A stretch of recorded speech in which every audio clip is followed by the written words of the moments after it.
Morgan town West Virginia एक बहुत ही खूबसूरत जगह है। ये जगह अपने वेस्ट वर्जीनिया यूनिवर्सिटी के लिए प्रसिद्ध है। जब कॉलेज शुरू होते हैं तब उस शहर में यंगस्टर काफ़ी तादाद में रहते हैं और फुटबॉल स्पर्धाओं के दौरान तो पूरा शहर उत्साह में डूबा रहता। बहुत सारे परिवार मॉर्गन टाउन को उसकी शांतता और सुरक्षित वातावरण के लिए पसंद करते हैं और वहीं रहते हैं।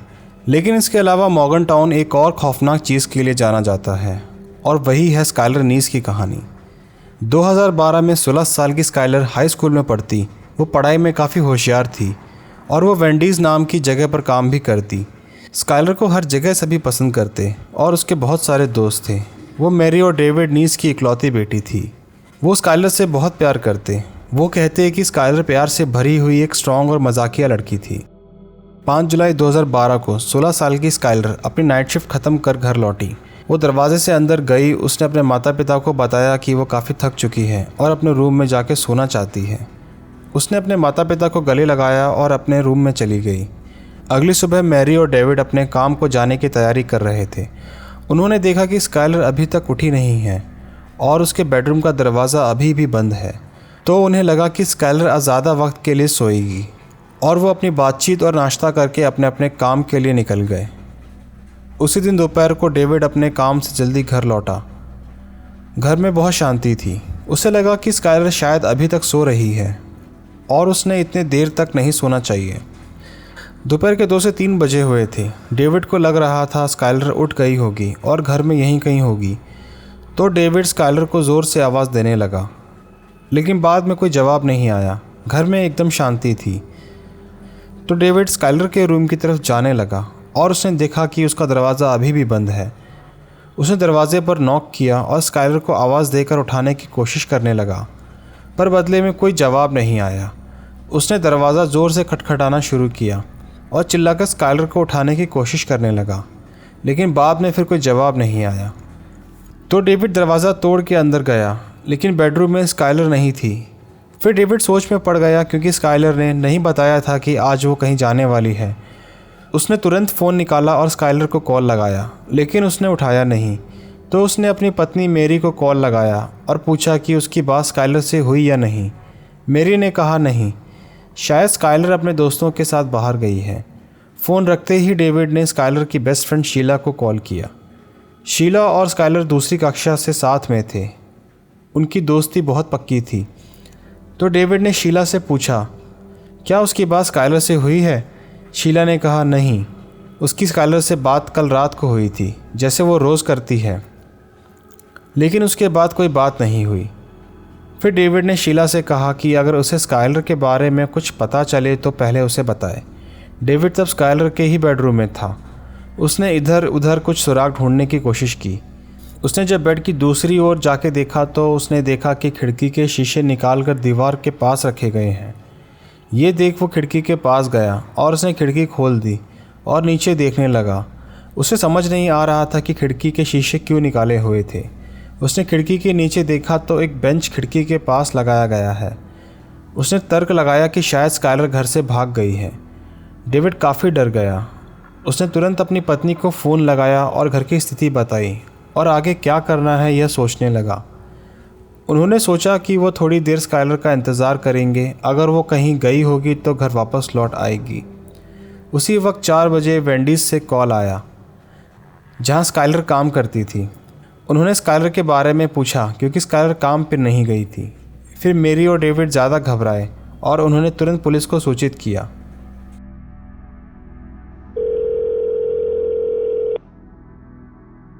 Long County 911, do you have an emergency? I have a 16-year-old daughter who apparently snuck out of her room last night. She has not been home, hasn't went to work, can't get a hold of her from any of her friends. I am scared to death. Has she done this before? No. थोड़ी देर बाद उन्हें शीला का phone आया। मेरी ने तुरंत उठा लिया, लेकिन शीला पूछ रही थी कि स्काइलर घर वापस आई या नहीं। मेरी ने बताया कि उन्होंने पुलिस को सूचित कर दिया है। ये सुनते ही शीला ने दबते हुए आवाज़ में बताया कि वो पिछली रात के बारे में सच बताना चाहती है। उसने बताया कि पिछली रात स्काइलर घर से छिपकर बाहर आई थी। उनके साथ रेचल भी थी, जिसे मैरी और डेविड अच्छे से जानते थे। शीला ने बताया कि ऐसा वो पहले कई बार कर चुके हैं। वो तीनों लड़कियां रात में कई बार नशा करके शहर में घूमते थे और घर वापस आने के वक्त वो स्काइलर को एक दो घर आगे छोड़ते, जिससे किसी को उनकी कार की आवाज़ समझ में ना आए। और शीला ने मेरी को बताया कि पिछली रात भी उसने स्काइलर को एक दो घर आगे छोड़ा। फिर शीला और रेचल वहाँ से आगे निकल गई। उन्होंने देखा नहीं था कि स्काइलर घर पहुँची भी या नहीं। ये सुन के मेरी और डेविड और घबरा गए, क्योंकि हो सकता है स्काइलर को किसी ने अगवा कर लिया हो। उन्होंने ये सब जानकारी पुलिस को भी दी। मेरी और डेविड शीला से मिले और वो उनके घर के आसपास का इलाका छानने लगे, लेकिन उन्हें स्काइलर का कोई नामो निशान नहीं मिला। तभी मेरी को याद आया कि उनकी बिल्डिंग में सीसीटीवी कैमरा है। वो वहाँ से तुरंत भागे और सिक्योरिटी मैनेजर को पूरी स्थिति बताकर कल रात का वीडियो निकलवाया। उन्हें वीडियो में जो दिख रहा था उसका कोई मतलब नहीं निकल रहा था, क्योंकि जब शीला ने स्काइलर को छोड़ा था उसके 30 मिनट बाद यानी 12:30 को एक और कार आई और स्काइलर दौड़ती हुई जाके उसमें बैठी और वो कार वहाँ से स्काइलर को लेकर निकल गई। वीडियो की क्वालिटी काफ़ी ख़राब होने से समझ नहीं आ रहा था कि कार कौन से नंबर की है, लेकिन फिर भी मेरी और डेविड को थोड़ी राहत मिली, क्योंकि उन्हें लगा स्काइलर जहाँ भी गई है अपनी मर्ज़ी से गई है। आगे के कुछ दिन पुलिस इस वीडियो को छानबीन करते रहे। मेरी और डेविड को तसल्ली देते रहे कि स्काइलर किसी भी दिन घर वापस आ सकती है। स्काइलर के नाम के पर्चे पूरे शहर में लगाए गए, लेकिन कोई जानकारी हासिल नहीं हुई। अब स्काइलर को लापता होकर 6 महीने हो चुके थे। 12 दिसंबर को इस घटना ने अगला मोड़ ले लिया। उस दिन रेचल अचानक से तगड़े मानसिक तनाव में चली गई। वो अचानक से चिल्लाने लगी और इधर उधर भागने लगी। अपने परिवार के लोगों को घूंसे मारने लगी। उसकी मां ने पुलिस को कॉल किया और वहाँ का हाल बताया।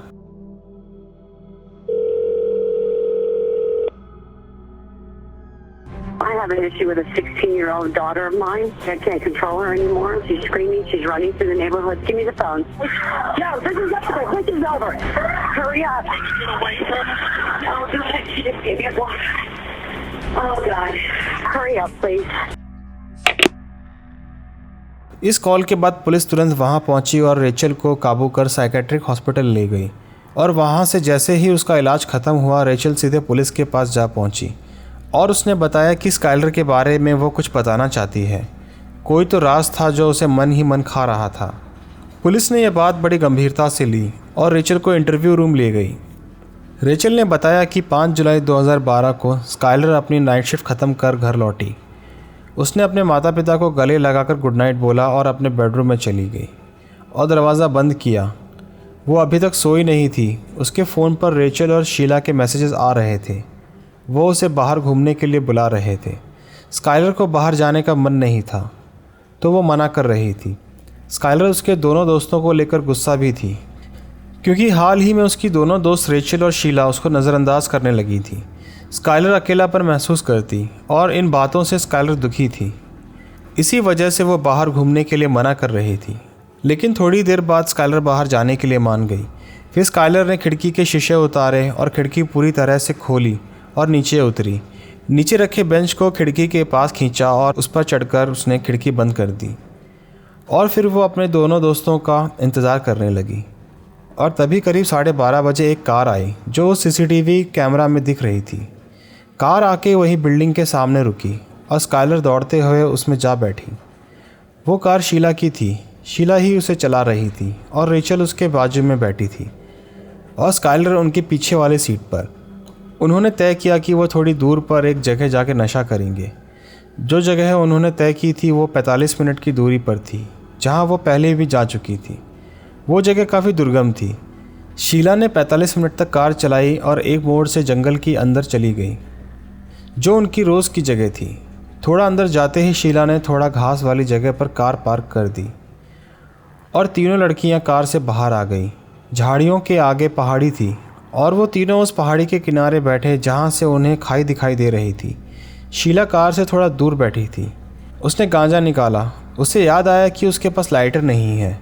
उसने रेचल और स्काइलर को पूछा कि उनके पास लाइटर है या नहीं।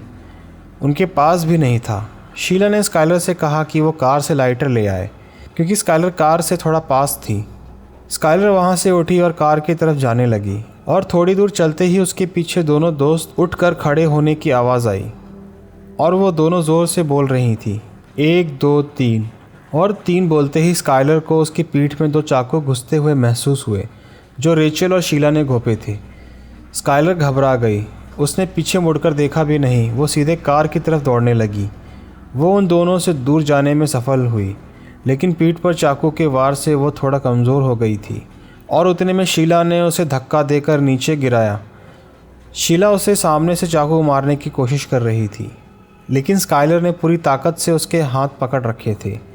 उतने में रेचल आई। उसने और शीला ने स्काइलर के हाथ पकड़े। फिर शीला और रेचल एक एक करके स्काइलर के छाती और गले पर चाकू से वार करने लगी। स्काइलर खुद का बचाव करने की कोशिश करती रही। स्काइलर चिल्ला चिल्ला कर पूछ रही थी, आखिर क्यों कर रहे हो मेरे साथ ये? लेकिन शीला और रेचल कुछ भी नहीं सुन रहे थे और वो उसे चाकू मारते रहे। थोड़ी देर बाद रेचल रुक गई, लेकिन शीला अभी भी स्काइलर के बेजान शरीर में चाकू घोंप रही थी। फिर शीला और रेचल वहाँ से उठी और कार से उन्होंने फावड़ा निकाला। वो दोनों पूरी तैयारी के साथ आई थी, क्योंकि उन्हें पता था कि वो क्या करने वाली हैं।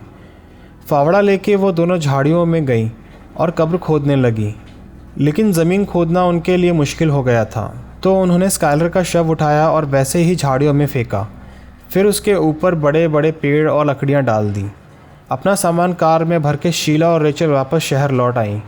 बाद में पता चला कि शीला और रेचल ये सब कई महीनों से प्लान कर रही थी और उसका कारण था वो स्काइलर को पसंद नहीं करती थी और अब उससे दोस्ती रखना नहीं चाहती थी।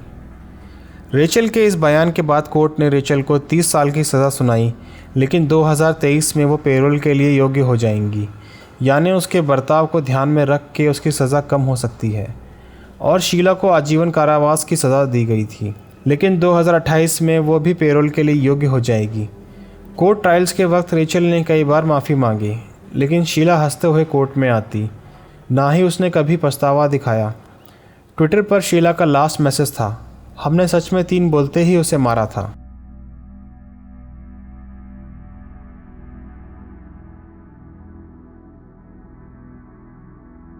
जुर्म की ऐसी सच्ची घटनाएं सुनने के लिए सब्सक्राइब करें ट्रू क्राइम इनकॉर्पोरेटेड को।